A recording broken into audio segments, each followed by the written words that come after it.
I was always interested in blogging. In the web design community, there's been bloggers who have been around for a long time. That's how the whole community was shaped. Someone would invent a technique, write a blog post about it, and then it would slowly spread as people built on it and all that. So blogging is pretty core to the design world. I would read these bloggers and I saw Chris Guillebeau writing these books and self-published guides on how to build a business, how to grow an audience, these other things. And I remember thinking, that'd be really cool. I'd love to do that in design. A couple different times I tried to start writing and it just stalled out. And what I eventually learned is that when your output and your motivation are tied together, like you're not going to make it very far. Like that motivation is gonna last for a day, maybe a week. You have to have a system behind it to make real traction. And again, I was reading Chris Guillebeau and he said something like, it's really easy to write, and then he lists off the most ridiculous thing. Like a book every year, 100 blog posts, 50 guest posts, a couple long form magazine pieces, maybe a self-published book. It's pretty easy to do that in a year. I'm like reading this, I'm like, who is this guy? He just continues like, if you write 1,000 words a day. I remember thinking like, okay, 1,000 words, that's like 2 pages.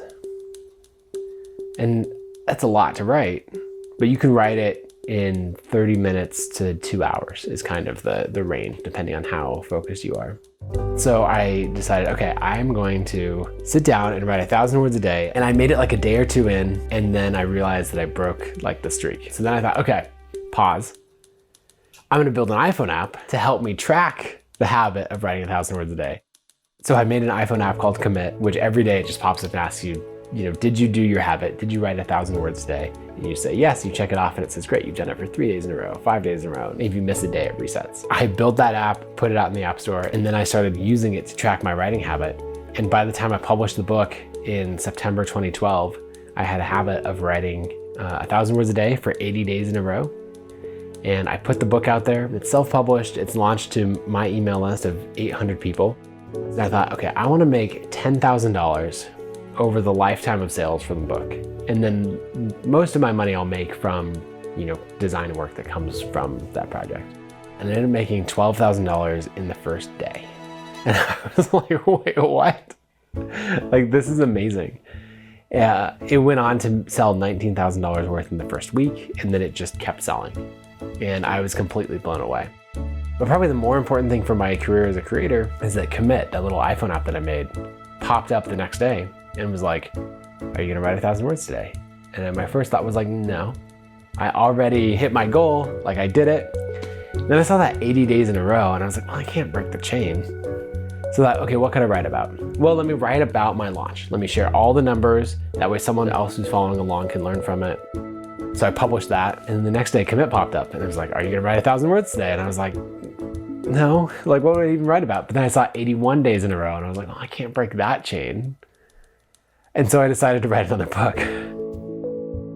And I wrote every single day for 90 days straight, and then published my next book. Because turns out you can write a lot of content if you write 1,000 words a day. Actually, one thing that inspired me to share all the numbers from my book is there was this day in early 2012 when 2 designers, their names are Sasha Grief and Jared Drysdale, and they randomly released design ebooks on the same day. And it was pure chance that they released on the same day because they didn't know each other at all. And they had completely different pricing methods. Jared was charging $39 for his book. And then Sasha had written, his book was called Step-by-Step UI Design, and it was much shorter. And he had it for $3, or if you wanted the Photoshop files and resources that came with it, it was $6. And this guy named Jason Cohen, who founded WP Engine, he saw these completely different pricing methods in the same industry, in the same niche, and was like, why don't you both come on my blog and write a guest post about why your pricing method is better? And so they both wrote these posts, and it was the coolest thing for me because I'd seen people talk about self-publishing, like the guys at Basecamp and other companies had said like, oh, here's how we made $300,000 self-publishing. I was like, well, yeah, of course you can. Like, you guys are internet famous. You have a giant audience. But here were 2 guys who, like, I saw myself in them.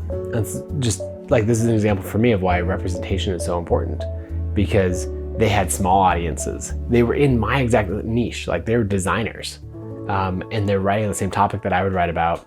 They weren't already famous. Sasha had sold, I think, $7,000 in the first 48 hours, and Jared had sold $8,000, something like that. And so I had these two great examples, and I just saw that and I was like, okay, if they can do it, then I can too. And it was the coolest thing that they shared their numbers. And so actually ever since then, every number that's mine to share is public. So that's why I wrote blog posts sharing how much ConvertKit was making. All of my books, every launch that I've done, I've shared those numbers. Because you just learn so much from it. Like, let's say someone's giving advice and they're like, oh, do this thing. It worked really well for me. You have no idea if your business is similar to theirs. Does really well mean that it sold $500 worth?